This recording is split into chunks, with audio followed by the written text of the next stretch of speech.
Today, we're going to be going over the end of the year book tag, and I have some questions that even surprised myself whenever I answered them. So grab a cup of coffee or tea, buckle in, and let's just get into some of these questions.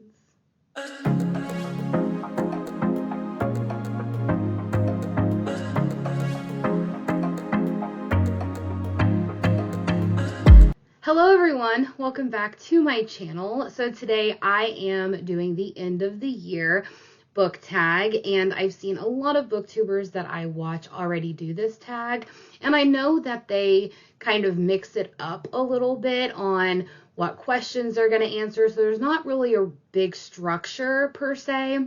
I'm sure there is from the original person that did the tag, but I am actually going to be doing a lot of the questions that Destiny did on her channel, which I will link down below her channel if you want to go watch any of her videos. If you don't know who she is already, she is one of the booktubers that I do follow and I watch a lot. But before we get into the video, I just want to let you know to definitely make sure you like and subscribe. Don't miss any of my content, because the beginning of the year, we're going to be switching things up, adding a lot more content on here, so you don't want to miss out on any of that. And also, my links in my description box are always going to be there, so I'm not going to always remind you. My Instagram and my Goodreads are down below if you want to follow me. Also, my Pango Books account, and then also my Patreon, which starting in January will be going back in full force with a book club, with a pick of the month from you guys in my top tier. We're going to be doing sprints. There's going to be a whole lot more content added throughout the year, so I hope that you are a Patreon member and you are there for that content. So, like I said, I went through and I watched a lot of different booktubers over the past couple weeks, and I liked the questions that Destiny maybe had done from the original tag but added in other things, and I really liked those, so I wanted to kind of do those questions. And I'm sorry for the lighting. I actually redid my room here, and I'm actually sitting at my desk where I wanted to originally sit, so I don't have everything set up, so the lighting is probably pretty poor, so I apologize for that. But let's just get into the questions. So the first question is my most disappointing read of the year. And I would definitely have to say Role Playing by Kathy Yardley.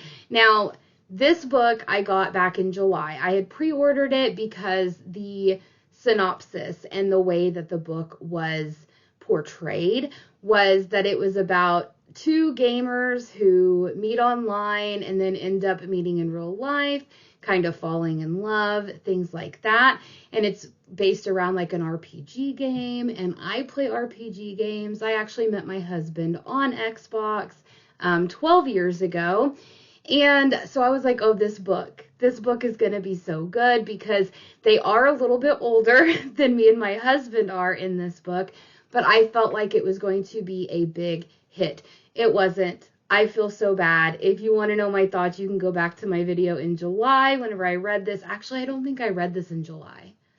Maybe I read this in October, possibly October, but it just fell short for me. I was so disappointed in this book and the concept. I mean, it had a chance to be great and it wasn't, so most disappointing of the year. The next question is the Underdog book of the year, which I would have to say is Of Shadow and Moonlight by Luna Laurier. And if you have been watching my videos for any amount of time in the past couple of weeks, you know I have been ranting about this book. It is so good. I feel like this is a sleeper book. I feel like a lot of people aren't talking about it. It did come in Bookish Box, which this is the Bookish Box edition, and I haven't heard really anybody talking about this book. I honestly haven't, and I love it. Granted, the writing isn't amazing, okay, but the world building, the story, the characters, I love everything about this book. So if you want to, go watch my weekly vlog. I want to say that it was either the last week of November or the first week of December. I can't even remember. But definitely go back and listen to my thoughts on this, because it had me just with my jaw on the floor. So I feel like this is an underdog. I feel like this is a book that's not talked about. I feel like it needs more hype around it. So if you like gothic vibes, if you like a paranormal fantasy romance and it's more YA, or not really YA, but new adult, pick this book up. It's so, so good. All right, so question number 3, a book that was overhyped. And there were quite a few books this year that I feel were overhyped. Some of them I feel like the hype was worth it, but not as much hype as it was. But this book definitely I feel like was overhyped, and I don't feel like it was as great as it's being portrayed. And that is Powerless by Lauren Roberts. Now, this book has been a sensation over the past couple of months all across BookTube and BookTok and even on Bookstagram, and people are raving about it. A lot of booktubers that I watch are raving about it. I feel like this book is a little overhyped, to be honest with you. I do think that this story can be great because I think it's a trilogy. It is a fantasy romance. However, if you are not into the Hunger Games, I don't think that you're going to like this book. And that is kind of how I feel, because I never really got into the Hunger Games. I mean, it just kind of fell flat for me. It wasn't a book I loved. And so this book is definitely very Hunger Games vibes in a fantasy romance setting. And I don't feel it. I don't feel the romance. I don't feel a lot of the things that are going on. I am going to continue on to book 2, but I feel like this book is overhyped, because I feel like if you are going to hype up a book so much like you have, I feel like it needs to set well with a lot of other readers who may not like that specific type of fantasy romance. So I don't know. I gave it 3 stars, I think, but I feel like this is way overhyped. All right, so the next question is favorite book couples of the year. So I have a couple here. I just have 2. I could have went on for like 5 or 10 couples, but for the video, we're only going to do 2. So the first one is Phoenix and Lennon from The Words by A. Jade. They are a great couple. I love their banter. I love their story. I love everything about it. So they grabbed my heart, and they couldn't let go. So I loved Phoenix and Lennon. And then the next couple that lives in my mind is Cassia and Leo from the Blood Grace series. I loved him so, so much. Of course, I'm on book 6 right now, so of course I love them. I love the world. I love everything about it. So Cassia and Leo, again, have my heart also. And the next question, my favorite characters of the year. So I did pick just 2, and I tried to do different ones that are not the ones that I just mentioned. So I went with Celine from Bewitched by Laura Thalassa. I tell you what, Celine is a powerhouse. She is brutal and honest, and I love her. And she is just an amazing female main character. And the next one that I loved was Rosalina from Bonded by Thorns by Elizabeth Helen. I absolutely love Rosalina, and I love how she brings so much to the world and to the characters that she is around. So I loved Rosalina also. All right, so the next question is a book that surprised me this year, and hands down, I would say The Words by A. Jade. So this book is a contemporary romance, which if you watched any of my videos towards the beginning of the year, you definitely know that I never really dipped my toes into contemporary romance. This opened my eyes. I thought that I wasn't going to like it. I thought, I'm just a fantasy girly. I can't get into the contemporary.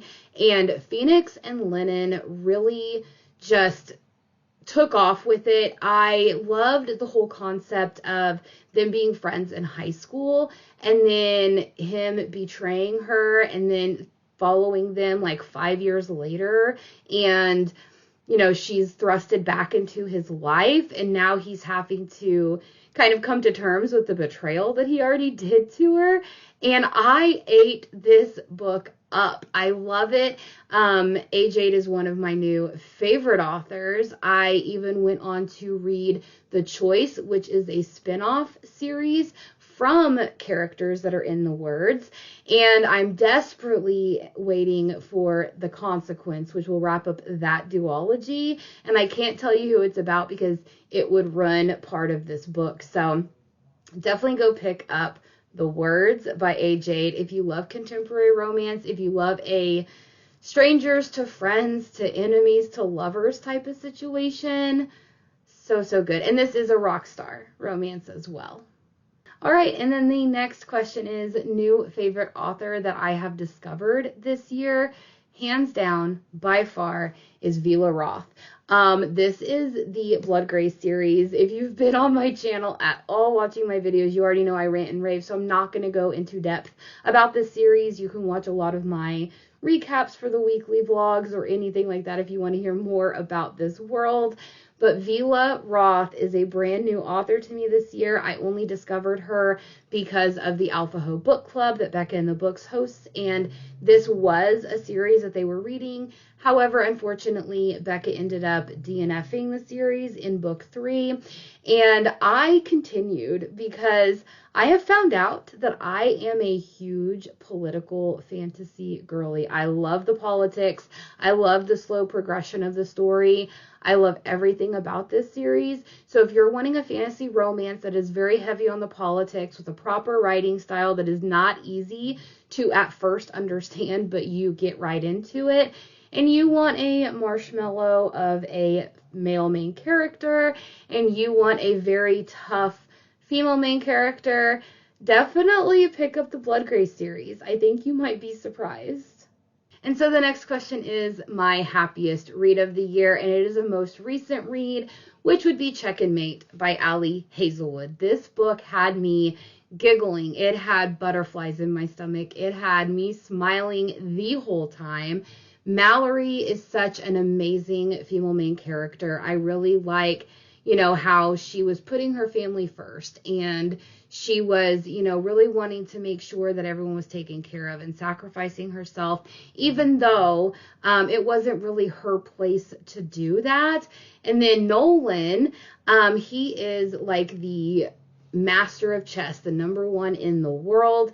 And whenever she wipes the floor with him, whenever they first meet up, things get going, and I absolutely love Nolan, and I really liked how Nolan, how can I say this without giving it away?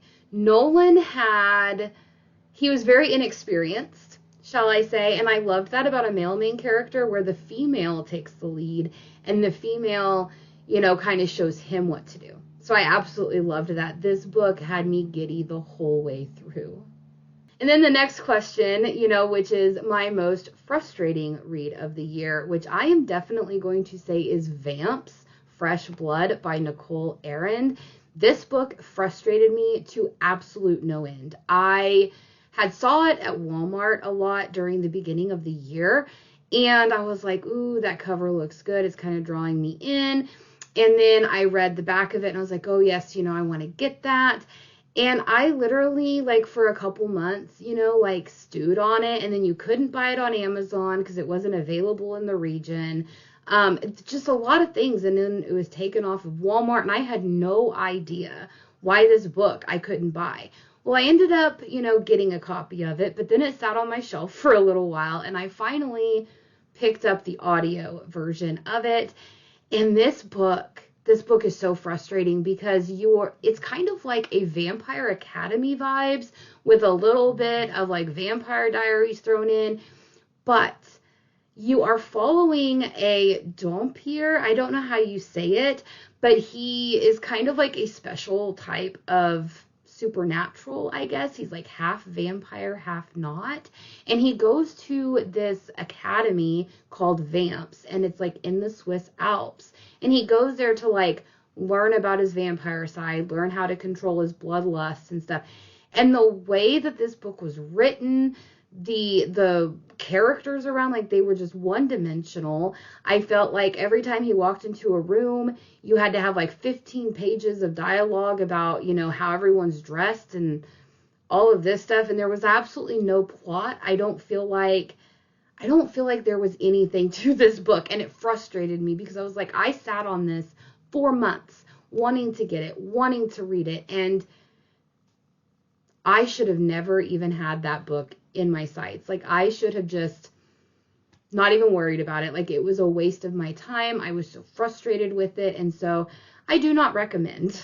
So the next question that Destiny had on there was the best adaptation this year. Now, granted, I don't really watch TV, so I cannot comment on this, so I'm going to just skip through it. But then the next question is the longest book that I had read this year. And I, looking back, could not believe that this was the longest book I read. I even forgot that I read it because I hate this series so much, and I don't even know why I read it. But that was book 8 in the Zodiac Academy series. It was 1,242 pages. 1,242 pages. Why?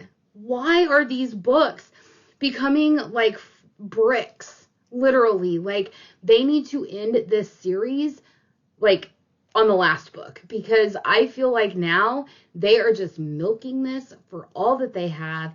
I have fallen out of love with this series. I am frustrated with it. I'm done. I don't know if I'm going to pick up book 9. I know that I said whenever I read book 8 that I was going to continue on because I'm already invested at this point. But the longer I sit on it, the more I'm just like, you know, I don't think I can do that, because you guys should have ended this series a long time ago. I feel like you're just milking people for their money at this point. You have absolutely no plot. You have absolutely nothing that you're going on. You are literally making a 1,200 page book that should have only been like 500 pages. So I may not continue, and I'm sure people that are watching this video may love Zodiac Academy, and I am sorry for that. It is just not for me. And then, of course, it is the shortest book I read. Now, I know a lot of people are looking for actual books and what the shortest one is, but you know, I count this as a book because it got me in love with this author and her writing style and this story, and I ended up continuing on. But that is the prequel novella called The Dare by Harley LaRue. I tracked this book down. This is not what the cover looks like. This is, I think, Romance Readers Book Box UK, I think. And it even has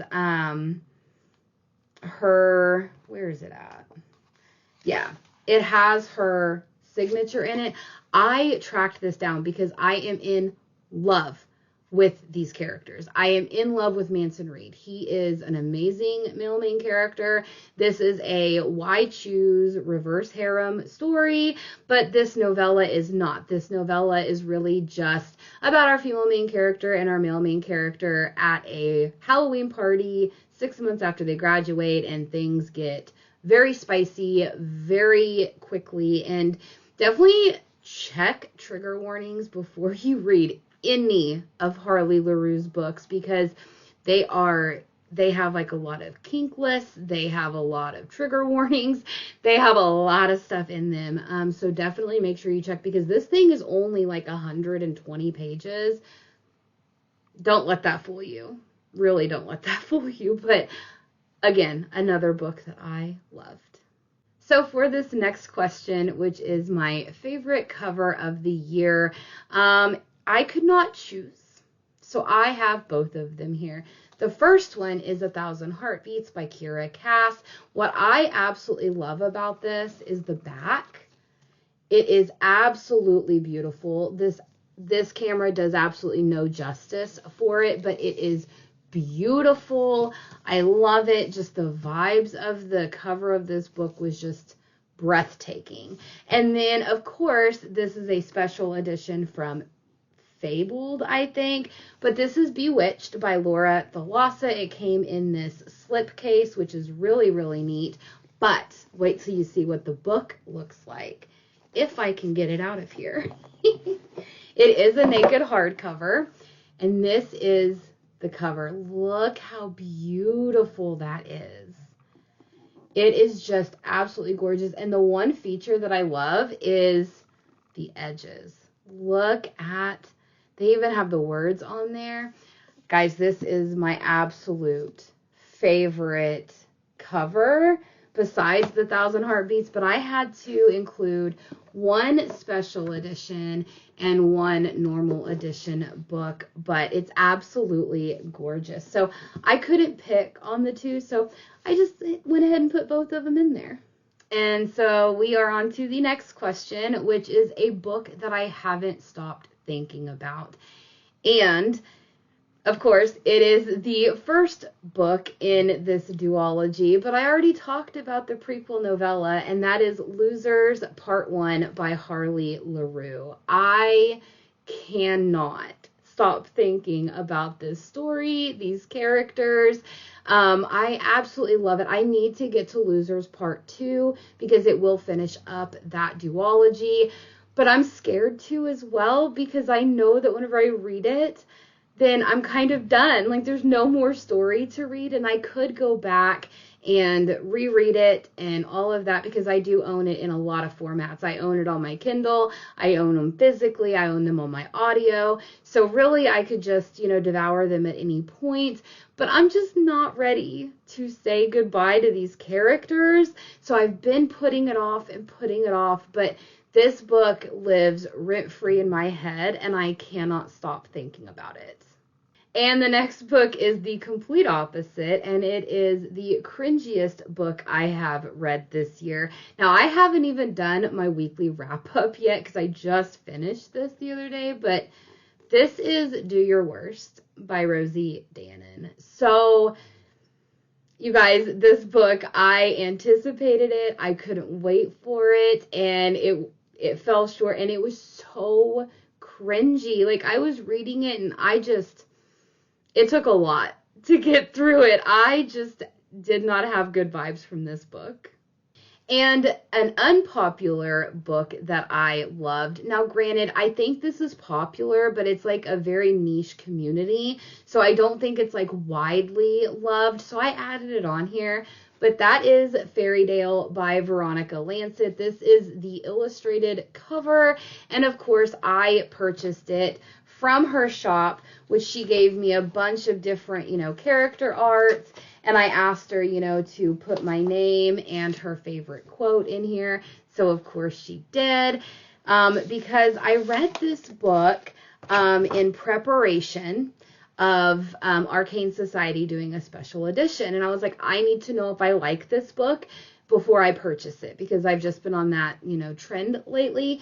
And I read it, loved it, devoured it, and I even reached out to the author and just started rambling on about it. And thankfully, she messaged me back and we kind of had a good chat. So I told her to let me know whenever the illustrated editions were available in her store so I could pick one up. And of course, she came through. She told me. I ordered it. I loved this book. It is a standalone, so you don't have to worry about a series or anything. And it's like a fantasy romance, but it has a little bit of time traveling in there. It has gothic vibes in here. It has some horror elements in here. So there's a lot of genres in this, but I strongly suggest that if you like gothic vibes and you like fantasy romance and you like a little bit of not necessarily time travel, but let's just say reincarnation maybe. Definitely pick up Fairytale. I think that you would love it. Now, it is a thick book. I cannot remember. It's 800 pages, 760 pages, but it is so good. And it's a standalone, so you don't have to worry about starting a new series. All right, so the next one is my highest and lowest rated books, which I went to Goodreads for to see what the highest rating was and the lowest rating, and kind of give you my thoughts on if I agree with that or not. So I'm pretty sure no one is going to be surprised if you've seen all the books that I've read this year on what is the highest rated, which is Fourth Wing by Rebecca Yarros, which has a 4.63 or a 4.68 rating level. I'm like, holy cow, that is high for how many ratings there are. So Fourth Wing, I don't need to tell you anything about it. It's just literally everywhere. But yeah, that was the highest rating one. The lowest rating one actually did not surprise me, but it also did surprise me because out of all the books that I've read like 117 books so far this year. And out of all of those, this is not the one that I thought would be the lowest rating. And that is Wings, Once Cursed and Bound by Piper Drake. Now, this book I unhauled. My husband had picked it up for me at the bookstore one day whenever he was coming home. And it fell flat for me. I gave it a 3-star. I liked it in the time that I was reading it, but I just wasn't invested. It started a whole new series. And I just, wasn't really into it. It had like Thai mythology, I believe. And that is what intrigued me. But I just couldn't stay in the story. And this rating was like a 3.3 or a 3.4. And I agree with it because I feel like this book was not strong. I feel like it could have been a lot stronger than it was, especially dealing with a lot of like mythology and, the Kinnery and all of these things. I feel like, it deserves that lowest rating. Those are just my opinions. And then, of course, the next question is favorite quotes this year, and I don't have any for you. I am not one of those that annotates or keeps a hold of like quotes or anything like that. I am hoping that maybe next year I can get into the whole annotating and stuff, but this year I just don't have any quotes. And then the next one is a book with the most unique concept. And I would honestly say out of all the books that I read this year, One Dark Window by Rachel Gillig for sure has the most unique concept for me as a reader. I have never read anything like this before. It deals with tarot card magic where whatever card you are wielding is kind of like the magic that you can do. And I really loved this whole concept. I had never read anything like that before. And, of course, whenever you break down the layers, you could probably say this is just your typical gothic fantasy romance. But whenever you're talking about the magic system and you're talking about, kind of like the world around them and the mist and all of these things, I feel like it was so unique that I could not pinpoint a book that was similar in all the books that I've read in my life. So I couldn't even compare it to anything. So definitely one of the most unique books this year that I've read. And we're getting close to the end, you guys. The next question is a book that I read this year that I would reread. And again, this is making another round on my list, which is Fairytale by Veronica Lancet, which I just talked about. But I would definitely reread this again. I would probably read this 2 or 3 times over the next couple of years because I love Darcy. I love Amon, I love, this whole story and, Fairytale as a town and the concept of it. I don't know. There was just something about it that I flew through this book. I needed to know more. There was like a mystery element to it. There was all of these creepy things happening and Darcy's life being targeted and you didn't know why. And then all of a sudden, like, her mysterious father, who she thought was dead, is now dead, and now she's inherited all this money. It was such a wild ride, but such a good ride, and I cannot wait to reread this book. And finally, the last question. There was 2 questions, but I am going to kind of combine them.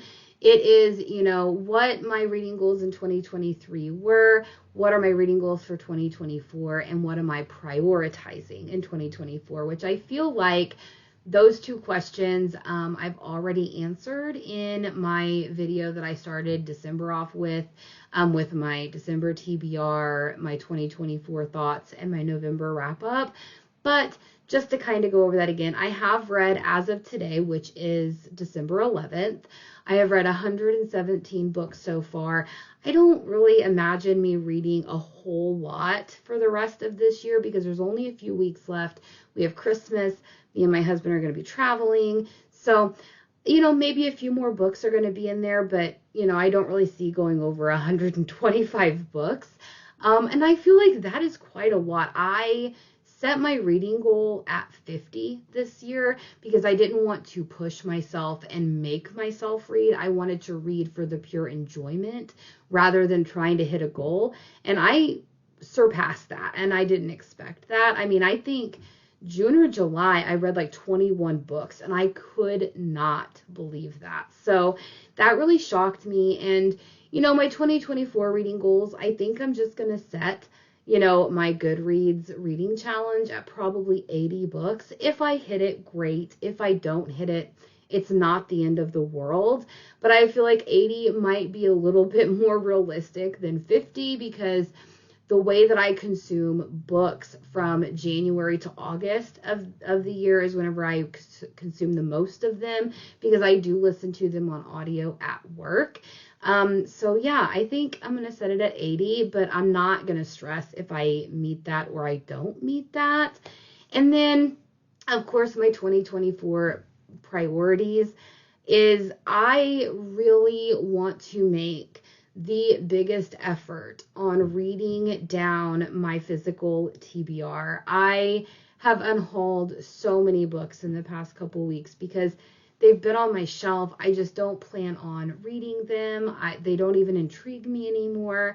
So I'm just going to kind of just chip away at my TBR because I feel like there's just too many books on there that either could be hidden gems and I never would have given them a chance, or I need to do something because I know that you're never going to fully have 0 books on your physical TBR, but I at least want to read 20 to 40% of them next year, and also cut down on buying books physically because, you know, that should be the joy of it. You should have books on your shelf that either you have loved or that you cannot wait to read, rather than, you know, 500 books on there that you need to read and just being overwhelmed, and then they sit there for years and then you get rid of them. And you never know. You could be getting rid of your next 5-star read. So that's what I'm going to prioritize. And also, I'm going to prioritize my Patreon as well because I want to get my book club up and going. And I want to just have a good time with all of you. So those are my thoughts on what I want to do for 2024. There's a lot more things in the works, but that's my biggest priority is my, you know, physical TBR and my Patreons. So that does it for this, you know, end of the year book tag. I hope that you enjoyed it. Let me know your thoughts below. Did you like any of the books that I put on here? Do you agree with any of the books that I also put on here? Let me know in the comments below. I always love to see your comments. I love to interact with everybody, and look forward to my weekly reading wrap-up this week because you will not believe what book I'm currently reading, and I'm not going to spoil that for you. I'm shocked with myself. So I will see you all this Saturday. Bye!